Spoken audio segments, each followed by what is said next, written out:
వెంటనే బుడమేరు పొంగిన వెంటనే ఇది మన ధవళేశ్వరం కానీ లేదంటే ఇక్కడ మనకి ఏలేరు కానీ ఇవి కూడా నీటి మట్టాలు పెరుగుతూ ఉన్నాయి. సో వెంటనే శుద్ధగడ్డ నుంచి కూడా శుద్ధగడ్డ కాలం నుంచి కూడా నీళ్లు వచ్చేస్తాయి, ముంపు ప్రాంతాలకు వచ్చేస్తాయి. వీటి మీద ఎప్పటికప్పుడు కలెక్టర్ షణ్మోహన్ గారితో కూడా మాట్లాడడం జరిగింది. ఈ 2వ తారీఖు 3వ తారీఖు నుంచి మాట్లాడుతూనే ఉన్నాం, డేంజర్ లెవెల్స్ లేవని.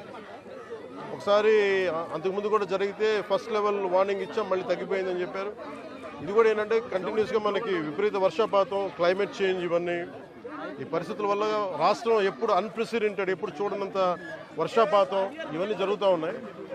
ఈ నేపథ్యంలో ఇది ప్రత్యేకించి ఇప్పుడు లోపలికి వెళ్ళి చూస్తుంది వైఎస్ఆర్ కాలనీ, జగనన్న కాలనీ పేరు ఏదని అనుకోండి.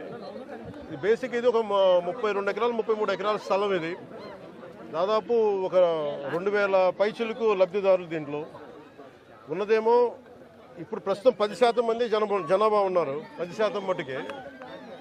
లోపలికి వెళ్ళి చూస్తే అసలు బేసిక్గా లోపల మనకి ఈ డ్రైనేజ్ కానీ రోడ్లు కానీ ఏమీ లేవు.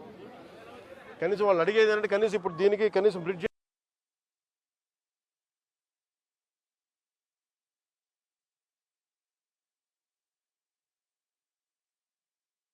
నా నోట్లో మాటలు మీరే చెప్తారు.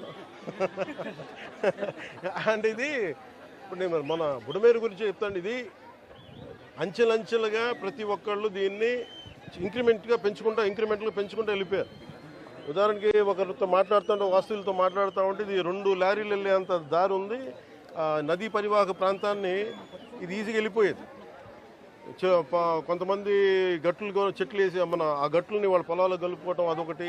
ఇది చాలా ఇంక్రిమెంట్లు జరిగింది. కానీ ఇది మట్టుకు ప్రత్యేకించి ఈ జగనన్న కాలనీ మట్టుకు గత ప్రభుత్వం చేసిన తప్పులు. ఇది ఆల్రెడీ 4 అడుగులు లోతట్టు ప్రాంతం. ఇది చిన్నపాటి వర్షం వస్తే మునిగిపోయే ప్రాంతాలు ఇవి. అలాంటి చోట్ల వీళ్ళు 30 ఎకరాల పైగా 32-34 ఎకరాల పైగా వీళ్ళు ఇచ్చారు. ఇది మామూలుగా మనకి రిజిస్ట్రేషన్ ప్రకారం మనకి 13 లక్షలు ఉండేది. అది మార్కెట్లో మనం చూస్తే 30 లక్షలు. దీన్ని వీళ్ళు 60 లక్షల రూపాయలు పెట్టుకున్నాం. సో ఇది జగనన్న కాలనీ అనేది గత ప్రభుత్వం ఎన్ని మనం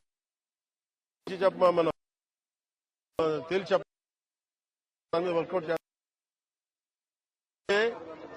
30 లక్షలు మార్కెట్ రేట్ ఉండగా 60 లక్షలు పెట్టుకున్నారు. అది లోతట్టు ప్రాంతం. ఎవరు ఈ రోజుకి 10% మించి ఎవరు మనకి లబ్ధిదారులు లోపలికి రాలా. దాన్ని బట్టి మీకు అర్థం చేసుకోవచ్చు. ఇలాంటి చోట్ల ఇప్పుడు ప్రత్యేకంగా ఛాలెంజ్ చేసి వీళ్ళు చేసిన తప్పుల్ని మేము కవర్ చేయాలి. వీళ్ళు ఇచ్చేశారు, ఆ తప్పుల్ని కవర్ చేయాలి. వాళ్ళకి ఇన్ఫ్రాస్ట్రక్చర్ ఏదైతే అవసరం ఇది అన్నిటికీ మీకు నిధులు కొరత, అంతే కదా.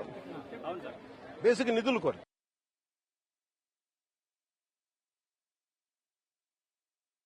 దాదాపు కాలనీకే వేస్ట్ చేశారు. ఇలాంటి ఒకరు చెప్పండి.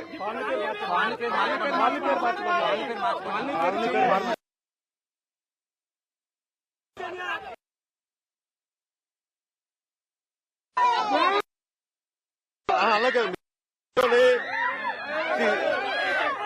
ఒక నిమిషం. కాలనీ జేబులో డబ్బులు కాదు.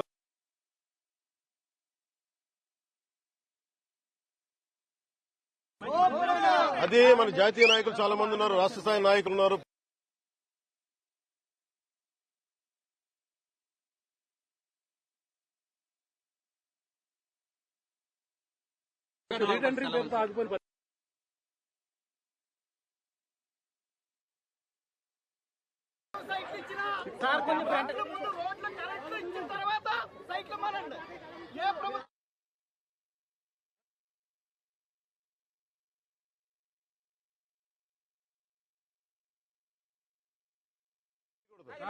బేసిక్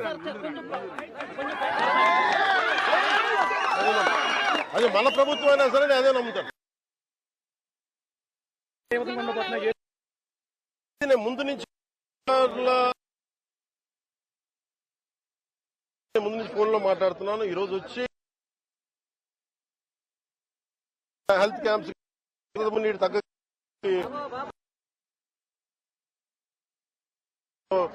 చెప్పినా కానీ పరిస్థితులు ఉన్నాయి. వీటన్నిటి మీద సమగ్రంగా ఒక కమిటీ చేయాలి. మన ముఖ్యమంత్రి గారితో కూడా మాట్లాడుతున్నప్పుడు ఇది ఈ మాట మాట్లాడాము. దీని మీద అసలు టోటల్గా ఏమేమి ఉన్నాయి రాష్ట్రంలో ఎలాంటివి ఇది మొత్తం వరదలు తగ్గిన తర్వాత దీని మీద ఒక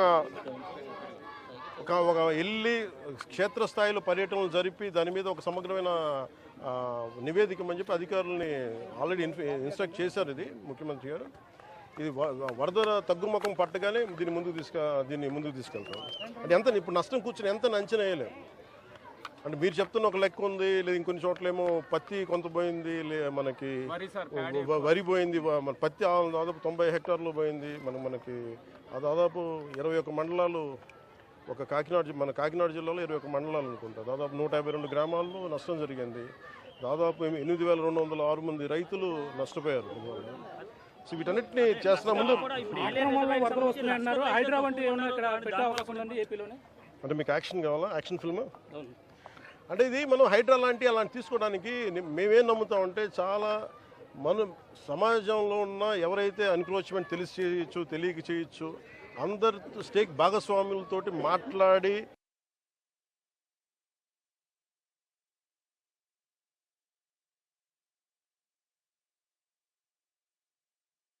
అనేది నా వ్యక్తిగత అభిప్రాయం. దీన్ని నేను సీఎం గారి దృష్టి కూడా తీసుకున్నాను. అలాగే అంటే ఒకటి అంటే మీకు ఈరోజు మీరు అన్నారు కదా, మీరు ఏమేమి హ్యాండ్ చేస్తున్నారు. అలాగే అవసరమైన మెయిన్ వాళ్ళు అడుగుతున్నారు, కనీసం గుంతలు పూడ్చమని అడుగుతాం. దానికి సంబంధించిన శాండ్ బ్యాగ్స్ రెడీగా అందుబాటులో ఉన్నాయి.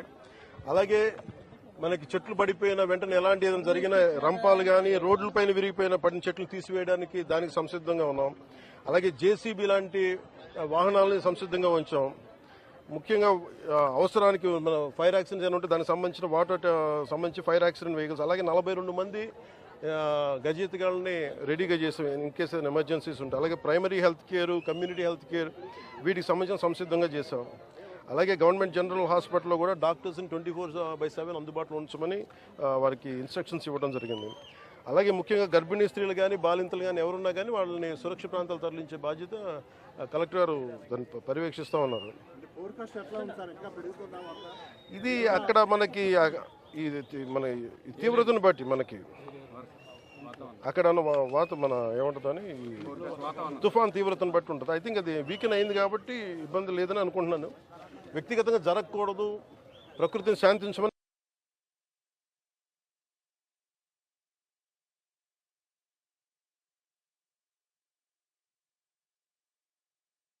ఎప్పటికప్పుడు సమీక్షలు నిర్వహిస్తూ ఉన్నాను టెలిఫోన్స్ ద్వారా. లేదండి, నేను ఒకసారి ఈ పంచాయతీలో మనం చెప్పాం కదా, దానికి సంబంధించిన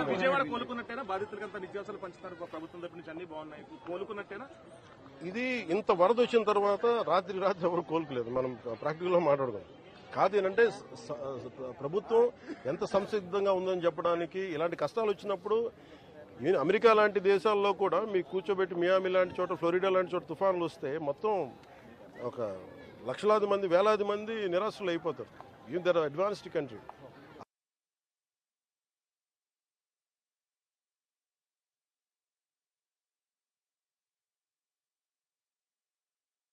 ప్రతి ఒక్కరు కూడా దీని బాధ్యత తీసుకోవాలని, అలాగే కూడా మీరు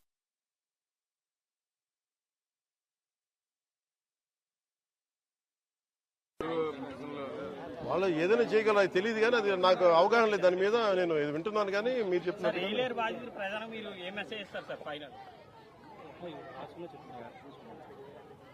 ఇది టోటల్గా మనం ఏమేం చేయబోతున్నాం అనేది ఇది మెమరీ టెస్ట్ కాదు కదా బేసిక్గా. అంటే అందరం ఏమనుకుంటామంటే రాసుకుని వచ్చాం ఏంటంటే ఇది మెమరీ టెస్ట్ కాదు, అలా కాదు. బేసిక్గా వీ హ్యావ్ టు అండర్స్టాండ్ ఇది మెమరీ టెస్ట్ కాదు. అంటే ప్రధానంగా ఎలాంటి సహాయ కార్యక్రమాలు జరుగుతున్నాయి ఇవన్నీ మీకు విడుదల చేస్తాం కొంతసేపట్లో.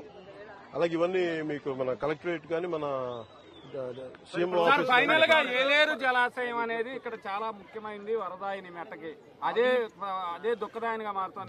దీని ఆధునీకరణకి నా కోరిక అదే. నేను ఎమ్మెల్యే ఉన్న లోపు దాన్ని తీర్చేయాలని నేను మనస్ఫూర్తి కోరుకుంటున్నాను.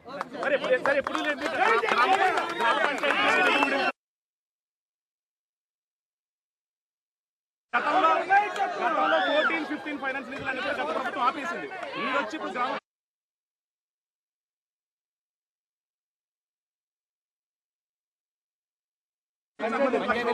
ఏ నిధులు నేను ఇచ్చినాయా? వరద బాధితులకు సంబంధించి వరద బాధితులు వాళ్ళు